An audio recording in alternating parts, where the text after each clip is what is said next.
Estimadas maestras y maestros, no saben cuánto gusto me da poder compartir con ustedes esta información en este consejo técnico ordinario que tenemos que realizar. Uno de los retos que tenemos en este momento es acercarnos al plan de estudios 2022 que está aprobado y ver cómo vamos a poderlo llevar adelante. En primer lugar, quisiera decir cuáles son las razones por las que tenemos que cambiar la escuela. La escuela que conocemos es heredera del proyecto pedagógico que se formó en el siglo XIX. Así era la escuela de nuestros bisabuelos, abuelos, padres, hijos y nietos. O sea, si cerramos los ojos, prácticamente nada más vamos a ver vestimentas distintas en los salones de clase. Mantiene, por lo tanto, esa estructura del salón de clases, esa estructura hecha fundamentalmente para que haya un pizarrón al frente y para que el profesor tenga su escritorio y desde ahí hable. Insiste en un plan de estudios organizados por materias, un plan de estudios que todos conocemos porque así lo llevamos, donde se respetan los contenidos, donde la lógica de la disciplina es muy importante, pero sobre todo que hay dificultades para aprender los temas, porque estos temas, en estricto sentido, no se vinculan con la realidad. ¿Por qué queremos una escuela diferente? Por razones compensatorias. La investigación muestra una distancia entre contenidos escolares y la realidad social y cultural de los alumnos. El cambio es el principio de avanzar hacia una escuela justa, compensatoria, crítica, emancipadora.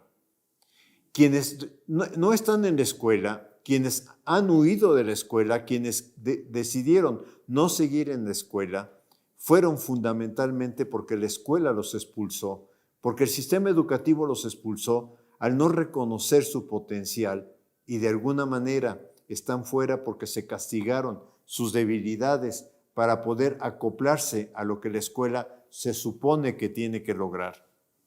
También tenemos que cambiar por una serie de razones pedagógicas y didácticas.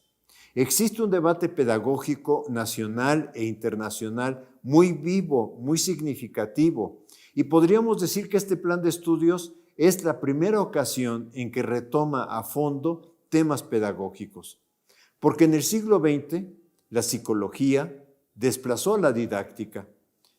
La psicología logró explicaciones sobre procesos de aprendizaje, y estos son importantes, pero se desplazó el entender cuáles son los procesos y cuáles son los procesos de formación que tiene que tener la escuela. También estamos buscando romper con las lógicas que siguieron otros cambios curriculares en donde se seguían las pautas que los organismos internacionales establecen a través de sus investigaciones. Pautas que tienen sus fundamentos, pero que reconozcamos son inadecuadas para el caso mexicano. El proyecto que estamos presentando constituye una propuesta de mayor profundidad a la impulsada por Torres Bodet en los años 60 del siglo pasado. Todos reconocemos el plan de estudios de 11 años, el plan de estudios por áreas de conocimiento, no por materias, los libros de texto gratuito, el desayuno escolar. En todos estos temas, México en ese momento fue un referente en América Latina. Y de alguna manera, con este proyecto curricular, buscamos que vuelva a ser un referente.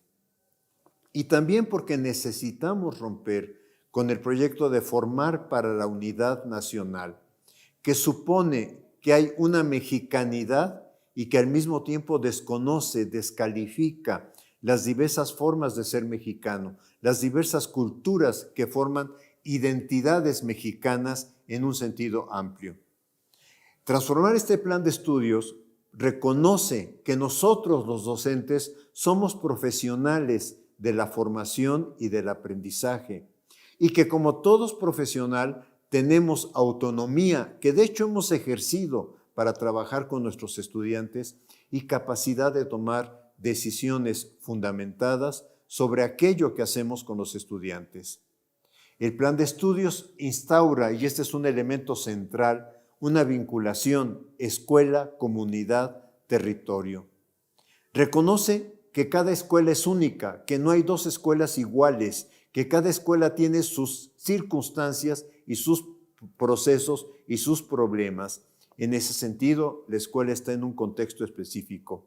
Que la escuela requiere vincularse de otra manera con la comunidad para impulsar sus valores, para analizarlos críticamente en algún momento en que estos valores de la comunidad se contradigan lo que nosotros estamos buscando de una buena democracia, de un buen ciudadano.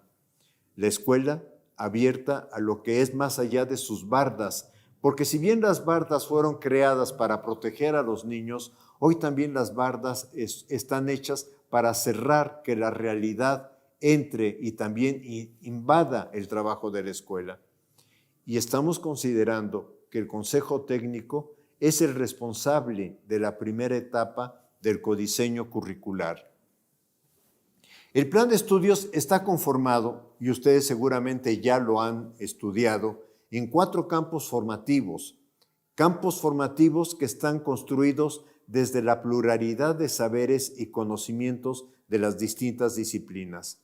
No los voy a leer porque ustedes los tienen ahí enfrente, y al mismo tiempo está armado con 7 ejes articuladores. Estos 7 ejes son rasgos humanos de formación ciudadana democrática. Lo único que pudiera yo expresar, que quizá en esta lámina no logro presentar en forma adecuada, es que si bien en los campos formativos hay que trabajar saberes que proceden de distintas disciplinas, no todos los ejes, inclusión, pensamiento crítico, interculturalidad crítica, igualdad de género, etcétera, no todos esos ejes hay que expresarlos en cada etapa, en cada proyecto que desarrollemos a partir del análisis del campo formativo. Necesitamos también transformar nuestro concepto de alumno y de alumna. Esto es, ayudar a que se rompa el rol que históricamente el niño, la niña, el adolescente asume en la escuela. ¿Cuál es ese rol? Todos lo conocemos. Escuchar la clase y tomar apuntes. Escuchar al profesor y estudiar solamente aquello que él considera que va a formar parte del examen o de la calificación. Hacer ejercicios, llenar planas, trabajar el libro de texto según lo determine el docente. ¿Qué es lo que nos ha faltado? ¿Cuál ha sido el gran error de nuestra escuela? No ayudar al alumno a que se pregunte qué quiere aprender. El aprendizaje tiene que ser algo de él, no incluso de que hablemos de motivación, no. El aprendizaje tiene que responder a ¿para qué quiero aprender algo? Y esto va a llevar muchísimo esfuerzo de nosotros y de las familias, por supuesto, y de la sociedad para que el alumno empiece a preguntarse ¿qué quiero aprender? Y entonces esto ayudará a que no trabajen solo por aquello que se califica en la escuela. Necesitamos transformar el concepto evaluación, calificación, evaluación formativa.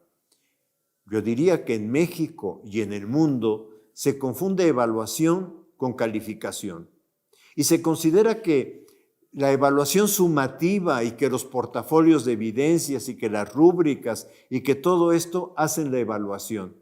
Yo diría, hagamos una distinción clara que el plan de estudios establece. La calificación clasifica, no ayuda a mejorar. Los números o las mediciones que se hacen en las pruebas estandarizadas no logran reflejar lo complejo de un proceso como es el aprendizaje. ¿Qué es la calificación? El resultado de presentar determinadas evidencias necesarias. Pueden ser tareas, ejercicios, reporte de proyecto o en secundaria el reporte de un laboratorio, exámenes periódicos murales, representaciones en la comunidad o cualquier otra actividad que podamos considerar que refleja el aprendizaje. La calificación es una necesidad del sistema educativo. No surgió, y esto me parece muy importante insistirlo, surgió en el siglo XIX, cuando se establecieron los sistemas nacionales de educación, pero no surgió ni desde la pedagogía ni desde la didáctica. Este es un tema que tenemos que trabajar con cierto cuidado. Tenemos que buscar cómo logramos establecer una evaluación formativa. Yo aquí sigo mucho la didáctica francesa y en ella se plantea que la finalidad de la evaluación formativa es retroalimentar. Pero una cosa muy importante, que el punto de partida es que el sujeto logre autorreflexionar sobre lo que está haciendo, autoanalizarse. El riesgo de la evaluación formativa es rigidizarla, porque al rigidizarla, al ponerle formatos, lo que vamos a hacer es impedir que fluya. Por eso el autor que estoy siguiendo, Scallon, propone impulsar mecanismos informales. Y esto va a ser un reto para ustedes, porque son ustedes los que tienen que construir con sus alumnos esos mecanismos informales. Por eso buscamos evitar una sobrecarga de acciones para realizarla. Evitar sanciones a partir de lo que el estudiante diga como evaluación formativa. Y por eso la evaluación formativa, como criterio que plantea este autor, necesita asumir una dimensión personal. Necesitamos un tema que va a ser complicadísimo, pero que tenemos que empezar a trabajar en él, que es cómo avanzar en colaborar en que los padres de familia, los tutores y la sociedad empiecen a considerar de otra manera lo que tiene que hacer la escuela. La relación escuela-comunidad-territorio involucra a los padres de familia. Los padres de familia y tutores ingresaron a la escuela en la pandemia. Ahora cuidemos que no se retiren de la escuela, que sigan apoyando.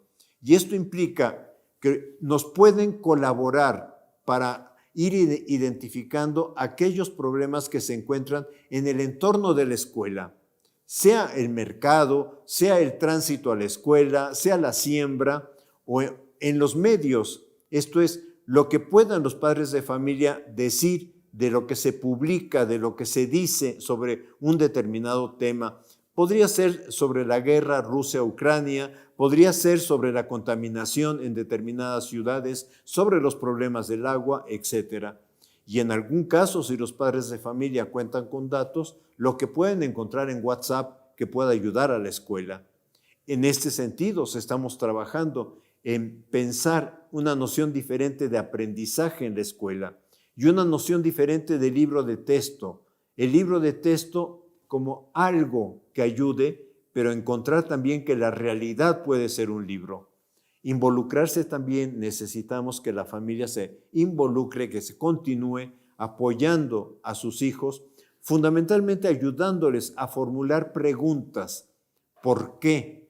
Y no a conformarse con la primera respuesta que encuentran, sea en un libro o sea cuando googlean información. Cambiar su percepción de lo que esperan de la escuela, que la escuela pueda realizar. Y fundamentalmente aceptar otro medio de comunicación sobre sus hijos, de lo que sus hijos hacen en la escuela, que no sea la tradicional boleta de calificaciones.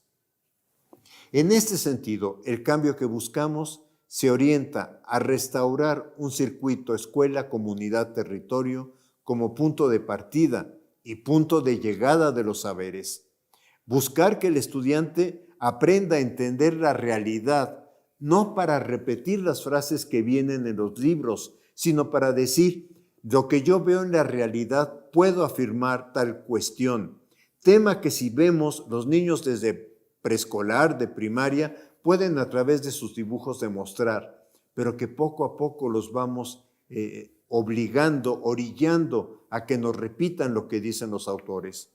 En este sentido, buscamos analizar críticamente la realidad, lo que Freire plantea, leer el mundo, buscar una síntesis incluso entre el saber del sentido común y el saber sistemático.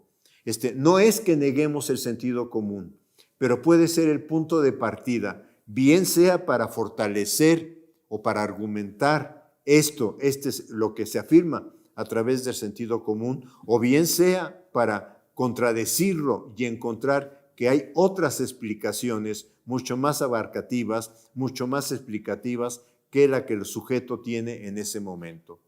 Leer el mundo críticamente en sus diversos planos, ciencias naturales, imbrincadas con las ciencias, con el apoyo del lenguaje y del pensamiento matemático.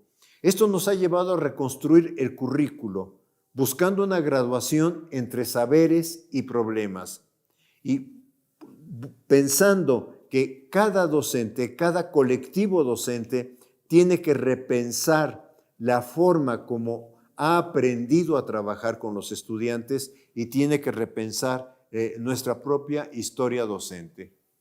Esto significa también buscar una transformación en la estructura del salón de clases. Tenemos que encontrar una forma de que los estudiantes no estén en serie, no estén uno detrás de otro, donde el auditorio, la clase se convierte en un auditorio y solo vemos la nuca del compañero. El plan de estudios, sabemos que no hay recursos económicos para cambiar las aulas, pero reconozco que hay mucha creatividad en los docentes para reorganizar lo que se hace en el salón de clases de otra manera. La estructura del plan de estudios que presentamos apunta a lo que se llama un currículo deliberativo.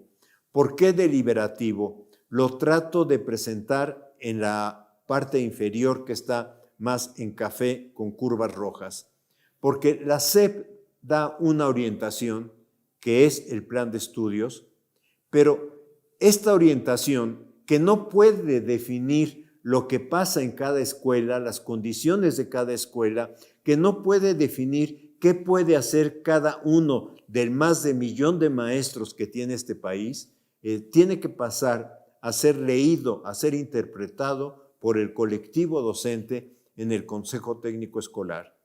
Y que en este proceso de interpretación, de reconocimiento de cuáles son los problemas del contexto escolar, cuáles son las situaciones de los alumnos, el colectivo docente vaya armando los proyectos de trabajo que tenga que realizar entre un consejo técnico y otro.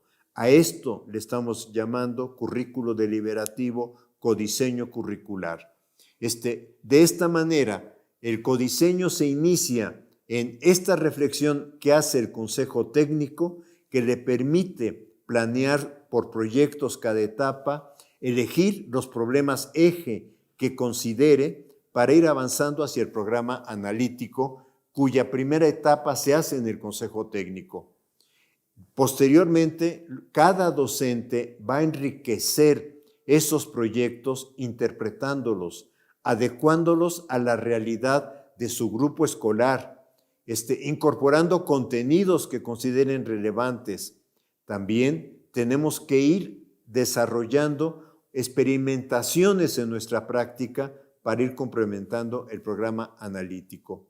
Posteriormente, estos elementos nos ayudarán a retroalimentar el plan de estudios.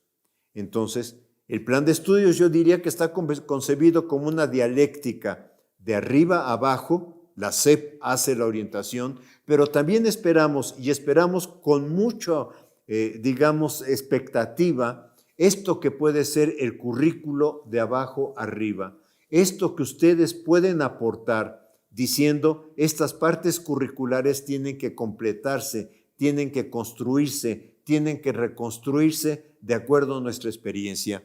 En este sentido, yo diría que estamos armando un proyecto curricular abierto. En esta idea de reconocer el profesionalismo de los docentes aparece también el concepto de autonomía profesional del docente.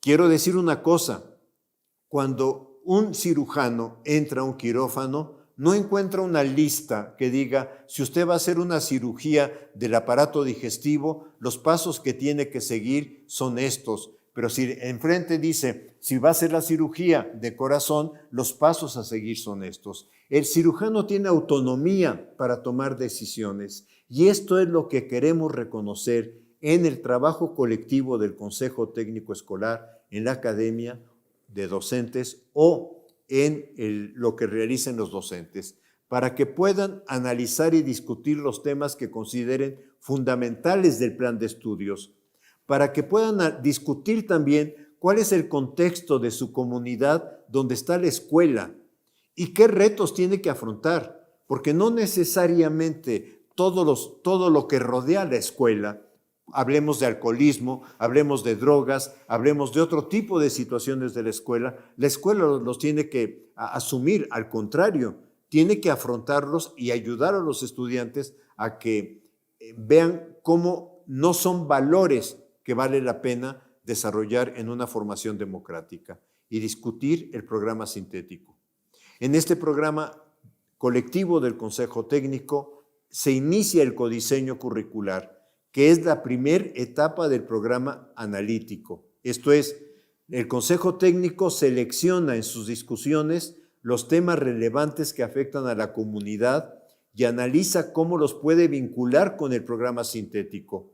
Y de ahí elige o sugiere algunos proyectos viables a realizar entre un consejo técnico y el siguiente.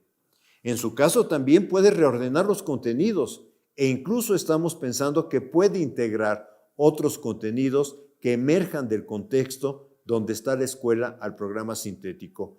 Muy claramente lo entendemos con las comunidades que tienen una lengua originaria, pero no solamente se circunscribe a estas situaciones. El Consejo Técnico posteriormente, en un siguiente consejo, tendrá que analizar, valorar lo que se pudo realizar, los problemas y dificultades del trabajo que enfrentaron y de alguna manera proyectar el trabajo para el siguiente Consejo Técnico. Ya con estos elementos, el docente requiere completar el codiseño curricular en función de las condiciones de su grupo escolar. En este sentido, pensamos, al docente le corresponde hacer la planeación de su secuencia didáctica e integrar en esta secuencia algunas ideas para la evaluación formativa y lo que estoy denominando aquí los entregables para la calificación. Este es un intento de diagramar lo que estamos pensando en este momento para la tercera fase, que como ustedes saben es primero y segundo de primaria.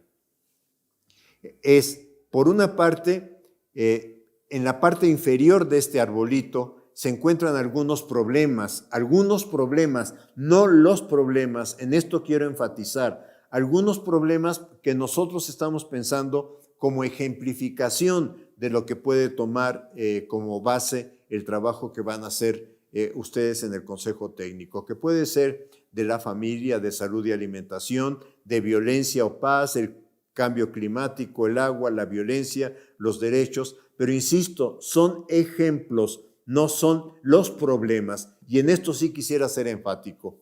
Y tenemos tres grandes ámbitos disciplinares en los que hay que avanzar, que son los lenguajes, y en este caso es lectoescritura, donde tenemos que iniciar, que puede ser en lengua originaria o en lengua de señas o en lengua o en el español, obviamente. Un acercamiento a la cultura, por eso se coloca aquí familia, pero en realidad la cultura primera que tiene el alumno es aquella que lo rodea, es lo que está en torno de su escuela. Hay algún autor que dice, es que a veces buscamos hacer visitas a 5 kilómetros, a 10 kilómetros, a 20 kilómetros de la escuela y ni siquiera se conoce qué es lo que está rodeando la escuela. Y eso son las formas de ropa, las formas de vestimenta, las artesanías, etc.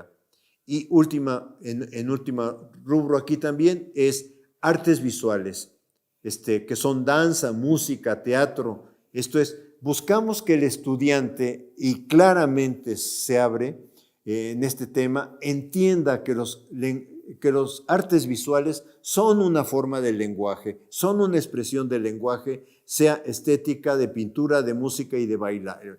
Lo que rodea el árbol es como ir diciendo, tenemos que ir construyendo el proyecto de trabajo, articulando estos saberes, articulándolo de alguna manera en que vayamos avanzando en torno a ellos.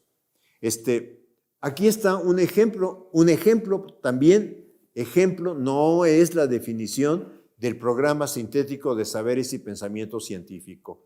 Aquí se ve con más claridad en el tronco del árbol pensamiento matemático y pensamiento científico. Vemos un ámbito de temas: cuerpo humano, salud, alimentación, animales y plantas. Vemos los problemas. Aquí quedó un poquito más claro, por ejemplo, en pensamiento matemático para el primero y segundo de primaria, ordenar, series, conteos, operaciones básicas, figura geométrica, etc. O sea, pero son ejemplificaciones de lo que de alguna forma tienen que construir. Como todo ejemplo, como todo intento de diagramar, tiene sus limitaciones. Esta es una propuesta de un modelo dinámico de planeación didáctica. Por una parte tenemos la planeación, problemas contextuales, los saberes que tienen los alumnos y los saberes sobre los cuales tendríamos que trabajar, los procesos de grado creciente de complejidad, y por otra parte lo que intento de alguna manera trabajar es que se planea simultáneamente secuencia didáctica, espacios de evaluación formativa y entregables para calificar, y que hay una relación mutua entre estos tres elementos. Esto es, las situaciones, problemas o los proyectos o los contenidos que vamos seleccionando después se van a traducir en determinados entregables y van a aparecer en la evaluación formativa en términos de los alumnos están mostrando aprendizaje, los alumnos están mostrando dificultades para hacer la tarea o dificultades en los trabajos, etcétera. Y entonces estos pueden ser los puntos de reflexión en la evaluación formativa que tendrían que ver a qué se deben y sobre todo qué circunstancias lo causan y qué podemos hacer en conjunto maestros, alumnos e incluso en su momento padres de familia. Y esto también lleva a repensar las secuencias didácticas.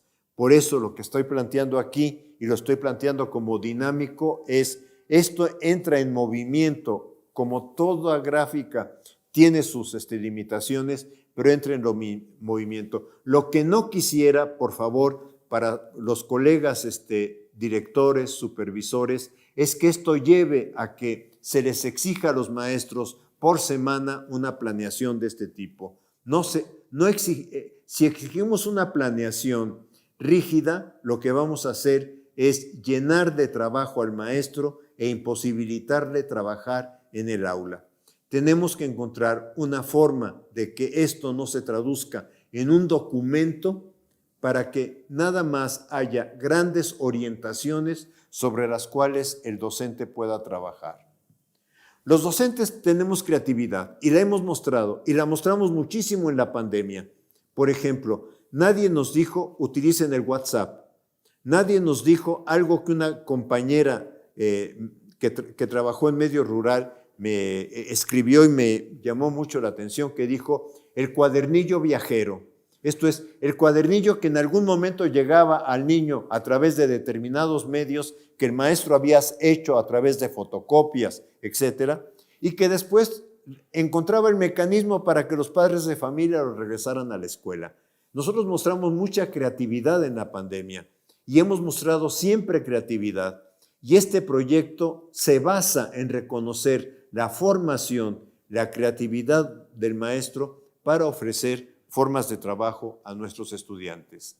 No quisiera terminar sin formular algunas posibles, y también insisto, posibles preguntas generadoras desde la perspectiva de Freire. O sea, utilizando el concepto de palabra generador de Freire, intentando llevarlo a lo que tenemos como reto en el Consejo Técnico. Y en este sentido las preguntas serían, ¿qué reto representa la propuesta pedagógica del Plan de Estudios 2022 para el trabajo colegiado en la escuela? ¿Qué situaciones del contexto que afectan el entorno escolar pueden convertirse en referente para desde ahí organizar proyectos integradores? ¿Cómo imaginamos que desde ese proyecto se puedan integrar saberes de distintos ámbitos disciplinarios? ¿Cómo podemos pensar que se puede realizar la evaluación formativa sin que ésta se rigidece? Pero, compañeros maestros, la verdad tómenlas como preguntas generadoras. Si no les sirven, no las tomen. Que el Consejo Técnico Escolar con responsabilidad, con la responsabilidad profesional que tenemos, armemos entonces las preguntas generadoras que nos ayudarían a nuestro trabajo. Solo me queda agradecerles y esperar que esta pequeña intervención con ustedes haya sido de su interés. Muchas gracias. Gobierno de México.